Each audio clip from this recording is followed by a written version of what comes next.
Hey guys, Mike Service at Athletes Training Center. Today we're going to be talking about how we develop lower body strength. So if we want to improve our lower body power, increase how high we can jump, how fast we can run, perform better on the field, we need to develop some lower body strength. And a great way we like to do that here is by performing the squat. Now unfortunately the squat, athletes have a way of butchering that movement, for lack of a better word. So here are 3 common mistakes that we see our athletes make with the squat and things that we do as coaches to clean that movement up so that they can increase that lower body power and perform better on the field. The first mistake that we see with our athletes is not squatting to proper depth. A squat to proper depth means that the athlete's hips are even with their knees at the bottom of the movement. Now when we get an athlete for the first time, we let them squat on their own. If we notice they're not squatting to proper depth, we can experiment with stances a little bit. We can experiment with how wide their feet are or how their toes are aligned, because there is no one perfect setup for a squat. I think that's important to note. We all have different anatomy, and that needs to be taken into consideration with this movement.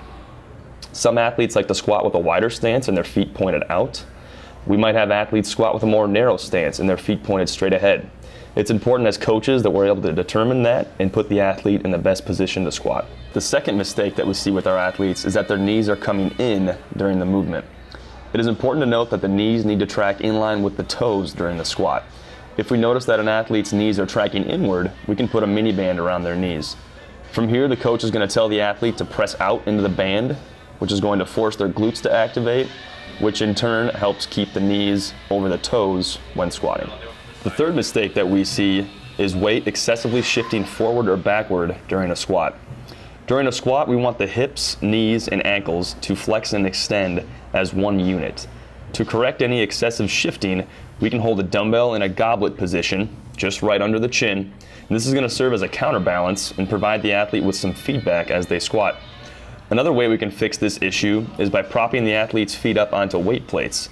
This will better allow the athlete to squat straight down, with the hope that over time we can remove the plates and the athlete can squat properly without assistance.